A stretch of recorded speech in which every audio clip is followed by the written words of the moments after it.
एक के बाद एक भारत में आतंकवादी हमले होने लगते हैं और इन सब के पीछे पाकिस्तान का एक खतरनाक आतंकवादी संगठन होता है। उन्हें हमेशा के लिए खत्म करने के लिए हमजा नाम का एक भारतीय जासूस छद्मवेश में उसी आतंकवादी संगठन के अंदर घुस जाता है, लेकिन मिशन के दौरान ही उसे एक पाकिस्तानी लड़की से प्यार हो जाता है। अब क्या इस प्यार की वजह से वो अपने देश के साथ विश्वासघात करेगा या फिर इसी प्यार को ढाल बनाकर अपने पूरे मिशन को सफलतापूर्वक पूरा करेगा? यही सब हम जानेंगे आज की इस कहानी में। तो चलिए बिना देर किए देखते हैं आज की इस शानदार एक्शन फिल्म की कहानी। साल था 1999 और इसी साल 30 दिसंबर के दिन पूरा भारत उस समय हड़कंप में आ जाता है। वजह सिर्फ एक थी, अफगानिस्तान के कंधार एयरपोर्ट पर एक भारतीय यात्री विमान को हाईजैक कर लिया गया था। इस खबर से स्वाभाविक रूप से हर कोई काफी परेशान और चिंतित था, क्योंकि पिछले 3 दिनों से उन सभी यात्रियों को हाईजैकर्स ने बंदी बनाकर रखा हुआ था। दरअसल 3 कुख्यात आतंकवादी जो भारतीय जेल में कैद थे, उनकी रिहाई की मांग को लेकर ही इस प्लेन को हाईजैक किया गया था। हाईजैकर से बातचीत करने के लिए एयरपोर्ट पर भारतीय इंटेलिजेंस ब्यूरो के डायरेक्टर अजय सेनगल इंतजार कर रहे थे और थोड़ी ही देर में वहां विदेशी मिनिस्टर देवानंद कपूर भी वहां आकर पहुंच जाते हैं। देवा अजय से कहते हैं कि उन्होंने हर जगह कोशिश की, लेकिन इस समस्या का कोई हल नहीं निकाल पाए। प्राइम मिनिस्टर पर भी काफी दबाव बढ़ता जा रहा है। अगर प्लेन के यात्रियों को बचाना है तो उन तीनों आतंकवादियों को हमें छोड़ना ही पड़ेगा, इसके अलावा कोई और रास्ता नहीं है। तब अजय उनसे कहते हैं, देखिए आप मुझे थोड़ा सा और समय दीजिए, मैं किसी तरह सब कुछ संभाल लूंगा। न तो किसी आतंकवादी को छोड़ना पड़ेगा और न ही यात्रियों की जान को कोई खतरा होगा। मैं सभी यात्रियों को सही सलामत वापस ले आऊंगा। देवा तब कहते हैं, देखो हमारे पास अब बिल्कुल भी समय नहीं है, जो करना है अभी करना होगा, समझ रहे हो ना? इसके बाद अजय और देवा हाईजैकर्स से बातचीत करने के लिए प्लेन के अंदर जाते हैं, लेकिन जैसे ही वे अंदर पहुंचते हैं वहां खून के धब्बे दिखाई देते हैं। चारों तरफ बहुत ही भयानक मंजर होता है। हाईजैकर्स ने यहाँ एक यात्री की बेहद बेरहमी से हत्या कर दी थी। ये सब देखकर अजय और उनकी टीम का दिल भारी हो जाता है। इसके बाद अजय हाईजैकर्स के लीडर ज़हूर से बात करते हैं। अजय उसे बताते हैं कि उनके प्राइम मिनिस्टर से बात हो चुकी है और कल उन तीनों आतंकवादियों को रिहा कर दिया जाएगा, जैसा कि वे लोग चाहते हैं, यानी उनकी सभी मांगे पूरी कर दी जाएंगी। हाईजैकर्स ने मोटी रकम की मांग भी की थी। देवरा उन्हें भरोसा दिलाता है कि उन्होंने जितने पैसे मांगे हैं वो उन्हें समय पर दे दिए जाएंगे। हाईजैकर्स के साथ काफी देर तक बातचीत और नेगोशिएशन करने के बाद अजय पैसेंजर्स से बात करने जाता है। उस समय सभी पैसेंजर्स की आंखों पर पट्टी बंधी हुई थी। अजय उन्हें हिम्मत देते हुए कहता है कि सब लोग थोड़ा धैर्य रखें, कल ही वे सभी इस कैद जैसी स्थिति से आजाद हो जाएंगे, इसलिए किसी को भी अपना भरोसा नहीं खोना चाहिए। इसके अलावा अजय ये भी कहता है कि ऐसी मुश्किल हालत में भी पैसेंजर्स ने जितना धैर्य रखा है उसके लिए वो उन सबका दिल से धन्यवाद करता है। दरअसल वो यहाँ पैसेंजर्स का मनोबल बढ़ाने की कोशिश कर रहा था, इसलिए वो भारत माता की जय का नारा लगाना चाहता है। वो सबको ये नारा लगाने के लिए भी कहता है, लेकिन देखा जाता है कि कोई भी उसकी बात में साथ नहीं देता, क्योंकि उसके पीछे तभी ज़हूर आकर उस पर बंदूक तान चुका होता है। इसलिए पैसेंजर्स डर के मारे कुछ भी नहीं बोल पाते, और क्योंकि तब तक वे अपनी आंखों की पट्टी भी खोल चुके थे, इसलिए ये सब देखकर वे थोड़े घबरा जाते हैं। अजय को भी ये बात बहुत बुरी लगती है, लेकिन वो यहाँ कुछ भी कह नहीं पाता। इसके बाद हाईजैकर्स अजय और देवा से वहां से चले जाने के लिए कहते हैं। अजय और देवा भी चुपचाप सब कुछ मान लेते हैं। इसके बाद एयरपोर्ट से बाहर निकलने के बाद अजय और देवा स्पेशल सिक्योरिटी फोर्स के ऑफिसर भुल्लर से मिलते हैं। वे उसके साथ एक मीटिंग करते हैं। अजय कहता है कि उन टेररिस्ट्स को हैंडल करने के लिए उसके पास एक यूनिक प्लान है, लेकिन भुल्लर अजय का कोई भी प्लान सुनने के लिए तैयार नहीं होता। उल्टा वो उसे ताना मारते हुए कहता है, सुनो, तुम बेहतर होगा कि इंडियन इंटेलिजेंस ही संभालो, मैं इंटरनेशनल मामलों को हैंडल कर रहा हूँ, तुम्हें इन सब में आने की जरूरत नहीं है। अजय को ये बात बिल्कुल अच्छी नहीं लगती, लेकिन वो फिर भी कुछ नहीं कहता। इसके बाद हमें साल 2001 का एक सीन दिखाया जाता है। 13 दिसंबर के दिन अचानक एक अनजान गाड़ी इंडिया की पार्लियामेंट में घुस जाती है। उस गाड़ी के अंदर हमें प्लेन हाईजैकर्स में से ही एक दिखाई देता है, यानी वही टेररिस्ट 2 साल बाद फिर से एक्टिव हो चुके होते हैं। इस बार उनका टारगेट सीधे पार्लियामेंट होता है और वे सीधे पार्लियामेंट पर हमला कर देते हैं। टेररिस्ट गाड़ी से उतरते ही पार्लियामेंट के सिक्योरिटी ऑफिसर्स पर अंधाधुंध गोलियां चलाने लगते हैं। साथ ही वे लगातार बम ब्लास्ट भी करते रहते हैं। एक के बाद एक बम फटते रहते हैं और इस हमले में कई लोगों की मौत हो जाती है। ये सब देखकर अजय अब बिल्कुल भी शांत नहीं रह पाता, इसलिए वो एक बार फिर टेररिस्ट से निपटने के लिए अपने यूनिक प्लान पर काम करने का फैसला करता है। और इस बार वो अपने प्लान को किसी और के साथ डिस्कस नहीं करता, बल्कि सीधे प्राइम मिनिस्टर के पास भेज देता है। अजय के पास ऐसे कई प्लान थे, लेकिन उन सब में से एक प्लान प्राइम मिनिस्टर को बहुत पसंद आता है। अजय ने उस प्लान का नाम रखा था प्रोजेक्ट धुरंधर। इसके बाद फॉरेन मिनिस्टर देवा आकर अजय को बताता है कि प्राइम मिनिस्टर को उसका ये प्रोजेक्ट धुरंधर बहुत पसंद आया है। देश की स्थिति में प्रोजेक्ट धुरंधर पर काम करना उन्हें सबसे ज्यादा सही और जरूरी लगा है, इसलिए उन्होंने कहा है कि अब इसी प्लान को लेकर आगे बढ़ना चाहिए। लेकिन यहाँ एक ही समस्या थी, अजय का ये प्लान एक लंबी अवधि वाला था, इसलिए प्राइम मिनिस्टर थोड़ा चिंतित थे कि आखिर ये प्लान सफल होगा या नहीं। तब अजय कहता है कि हमारे पास अब कोई दूसरा ऑप्शन भी तो नहीं है, इसलिए इसी रास्ते पर आगे बढ़कर देखना चाहिए कि आगे क्या होने वाला है।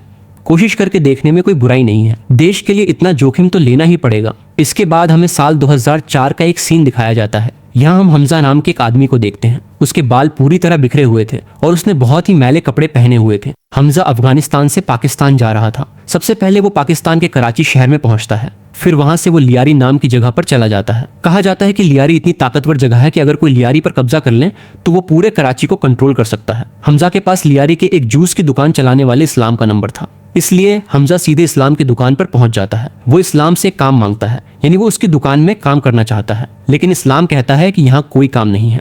ये कहकर वो हमजा को वहां से भगा देता है। उस समय हमजा चुपचाप वहां से चला जाता है, लेकिन रात के समय वो फिर से वहां लौट आता है।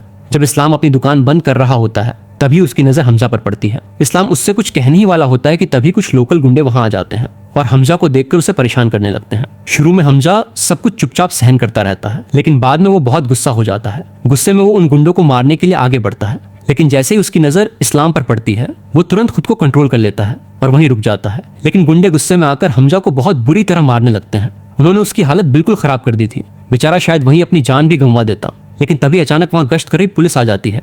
पुलिस को देखकर गुंडे वहां से भाग जाते हैं और इस तरह हमजा की जान बच जाती है। हालांकि वो वहां बुरी तरह घायल होकर पड़ा रहता है। अगली सुबह इस्लाम उस घायल हमजा को कुछ खाने के लिए देता है और उससे उसकी पहचान पूछता है। हमजा खुद को बलोच बताता है। असल में बलूचिस्तान के लोगों को बलोच कहा जाता है। बाद में यही लोग पाकिस्तान, ईरान और अफगानिस्तान में फैल गए थे। खैर, इसके बाद इस्लाम हमजा को अपने होटल में काम दे देता है। हमजा भी वहाँ बहुत मेहनत और लगन से काम करने लगता है। देखते ही देखते वहाँ काम करते हुए उसका 1 साल बीत जाता है। एक दिन हमजा को याद आता है कि वो यहाँ एक खास मकसद से आया था। उसका असली मकसद लियारी पर राज करना था, लेकिन जिस काम के लिए वो यहाँ आया था उसे तो उसने अब तक शुरू भी नहीं किया था और देखते ही देखते एक पूरा साल गुजर गया था। ये सोचकर हमजा बहुत ज्यादा परेशान हो जाता है। इतने समय में इस्लाम भी समझ चुका था कि हमजा का असली मकसद क्या है, इसलिए एक दिन इस्लाम हमजा को बुलाता है और उससे कहता है, सुनो, अगर तुम्हें अपना मकसद हासिल करना है तो सबसे पहले तुम्हें लियारी के किसी ताकतवर गैंग के साथ जुड़ना होगा। इस्लाम आगे बताता है कि लियारी में कई गैंग मौजूद हैं। सबसे ज्यादा प्रभावशाली गैंग रहमान डाकात का है, जिनसे पूरा इलाका कांपता है। असल में यहाँ उन्हीं का राज चलता है। इसके अलावा एक और गैंग भी है जिसे बाबू डाकात और अरशद पप्पू चलाते हैं।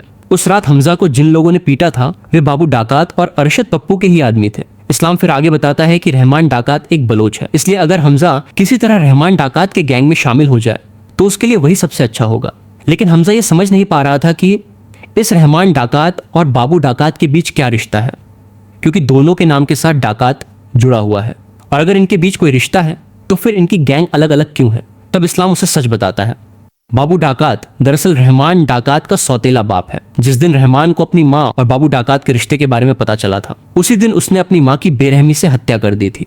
रहमान डाकात इंसान के रूप में बहुत ही खतरनाक है, लेकिन अगर हमजा को अपने लक्ष्य तक पहुंचना है तो उसे रहमान डाकात के गैंग में ही शामिल होना पड़ेगा। हालांकि हमजा अगर चाहे भी तो रहमान उसे आसानी से अपने गैंग में शामिल नहीं करेगा। इसके लिए हमजा को ऐसा कुछ करना होगा ताकि रहमान खुद ही उसे अपने गैंग में शामिल कर ले। इसके कुछ दिन बाद दिखाया जाता है कि इस्लाम को एक शादी वाले घर में खाने का इंतजाम करने की जिम्मेदारी मिलती है। हमजा किसी तरह जान जाता है कि इस शादी के प्रोग्राम में रहमान के लोग भी आने वाले हैं और उसी दिन बाबू डकैत और अरशद पप्पू के लोग रहमान के बड़े बेटे पर हमला करने की योजना बना चुके। इस्लाम को ये सारी जानकारी रेजवान नाम के एक आदमी से मिलती है, इसलिए वो उसकी मुलाकात हमजा से करवा देता है। और ये रेजवान असल में बाबू डकैत के गैंग में ही काम करता है। दरअसल ये रेजवान भी लियारी में किसी खास मकसद से आया हुआ है, इसलिए इस्लाम ने उसे बाबू डकैत के गैंग में घुसा दिया है। यही रेजवान बाबू डकैत और अरशद पप्पू की सारी खबर इस्लाम तक पहुंचाता है। खैर, ये हमजा के लिए सबसे बड़ा मौका था। अगर हमजा किसी तरह रहमान के बेटे को बचा लेता है तो वो बहुत आसानी से रहमान के गैंग में शामिल हो सकता है। हालांकि ये काम आसान नहीं था, लेकिन हमजा इसके लिए तैयार हो जाता है क्योंकि जोखिम तो उसे उठाना ही पड़ेगा। अगले ही दिन दिखाया जाता है कि रहमान डकैत के 2 बेटे शादी के प्रोग्राम में जाते हैं और प्लान के मुताबिक बाबू डकैत के लोग उन पर हमला कर देते हैं। हमजा भी ठीक समय पर वहां पहुंच जाता है और रहमान के बेटे को बचाने के लिए बाबू डकैत के गैंग के साथ लड़ाई शुरू कर देता है। लेकिन हमजा उनके हाथों से रहमान के बड़े बेटे को किसी भी तरह बचा नहीं पाता। वे आखिरकार उसे मार ही देते हैं। लेकिन हाँ, वो रहमान के छोटे बेटे फैसल को बचाने में कामयाब हो जाता है। उस समय बड़े बेटे को खून से लथपथ देखकर हमजा काफी घबरा जाता है और उसे तुरंत अस्पताल लेकर जाता है। लेकिन डॉक्टर तब बताते हैं कि उसकी तो बहुत पहले ही मौत हो चुकी है। ठीक उसी समय वहां एंट्री होती है रहमान डकैत की। हालांकि वो बहुत ही खतरनाक स्वभाव का आदमी है, लेकिन बेटे की मौत से वो पूरी तरह टूट जाता है। वो अपने छोटे बेटे को गले लगाकर रोने लगता है। अस्पताल पहुंचते ही रहमान का छोटा बेटा उसे बताने लगता है कि हमजा ने कैसे अपनी जान जोखिम में डालकर उन्हें बचाने की कोशिश की। हमजा के इस काम के इनाम के तौर पर रहमान उसे 1 लाख रुपए देना चाहता है, लेकिन हमजा उस पैसे को लेने से साफ मना कर देता है। वो रहमान से कहता है कि आपने पाकिस्तान के बलूच लोगों के लिए बहुत कुछ किया है। पाकिस्तान में उपेक्षित होकर जी रहे बलूच लोगों के अधिकारों को आपने सुनिश्चित किया है। मैं भी एक बलूच हूँ, इसलिए मैंने जो कुछ किया वो मेरी जिम्मेदारी और कृतज्ञता की भावना से किया है। हमजा की ये बातें सुनकर रहमान और उसके लोग बहुत खुश हो जाते हैं। रहमान के बेटे को बचाने की वजह से अब बाबू डकैत और असद बापू के लोग हमजा को मारने की कोशिश करेंगे। इसलिए हमजा की सुरक्षा के लिए रहमान का भाई उजैर उसे एक पिस्तौल देता है और उसे अपने गैंग में शामिल कर लेता है। रहमान के दिल में उस समय भयानक बदले की आग जल रही थी। वह बाबू डकैत के लोगों से कड़ा बदला लेने का फैसला कर लेता है, लेकिन रहमान के उस फैसले में रुकावट डालता है एमएलए जमील। ये जमील पाकिस्तान आम जनता पार्टी का लीडर है। रहमान और जमील साथ साथ ही काम करते हैं। जमील जब अस्पताल आकर पूरी घटना के बारे में जानता है तब वो रहमान से काफी विनती करने लगता है कि वो अभी कोई ऐसा कदम न उठाए, क्योंकि सामने ही चुनाव आने वाले हैं। अगर अभी इन झंझटों में पड़ गया तो उसकी पार्टी पर असर पड़ेगा, इसलिए वो इन सब बातों के बारे में अभी न सोचें। जमील तब रहमान से कहता है कि एक बार चुनाव जीत जाने के बाद सारी ताकत तो हमारे ही हाथ में होगी, तब तुम जो चाहो कर सकते हो, मैं तुम्हें बिल्कुल नहीं रोकूंगा। रहमान चुपचाप जमील की बातें सुनता रहता है। हमजा ये सब थोड़ी दूर खड़ा होकर देख रहा था। जमील तब उसके भाई को ही सब कुछ समझाने की कोशिश करता है, लेकिन उसकी बातें सुनने के बाद भी रहमान कुछ नहीं कहता, वो बस चुपचाप खड़ा रहता है। अगले ही दिन रहमान के बेटे का जनाजा पूरा किया जाता है। उसके बाद से ही हमजा उसके लोगों के साथ काम करना शुरू कर देता है। रहमान का हथियारों का बिजनेस है। उजैर और उसका दोस्त डंगा हमजा को इस बिजनेस के बारे में सब कुछ समझा देते हैं। इसके अलावा लियारी में रहमान का इलाका कितना है और बाबू डकैत तथा अरशद पप्पू का इलाका कितना है, ये सब भी हमजा को समझा दिया जाता है। हमजा भी इन सब बातों को बहुत ध्यान से समझने लगता है। वो भी काफी ईमानदारी और वफादारी के साथ काम करने लगता है। उजैर भी उस पर काफी भरोसा करने लगता है। हालांकि सब कुछ ठीक ठाक चल रहा था, लेकिन दूसरी तरफ रहमान किसी भी तरह सामान्य नहीं हो पा रहा था। उसके अंदर बदले की आग धधक रही थी। अपने बेटे की बेरहमी से हुई मौत को वो किसी भी हालत में भूल नहीं पा रहा था। वो इसी सोच में डूबा रहता था कि क्या वो चुनाव तक सब्र करके रहेगा या फिर अभी इसी वक्त बाबू डकैत और अरशद पप्पू के लोगों का काम तमाम कर देगा। रहमान इस बारे में अपने भरोसेमंद लोगों से सलाह मांगता है कि उसे अब क्या करना चाहिए, लेकिन सबका जवाब एक ही होता है कि चुनाव के बाद ही बदला लेना चाहिए। अभी कम से कम दांत भींचकर इंतजार करना होगा, क्योंकि यही सबके लिए बेहतर होगा, वरना इसका उल्टा असर भी हो सकता है, क्योंकि बदला लेने से भी ज्यादा जरूरी चुनाव जीतना है। सबसे पूछने के बाद रहमान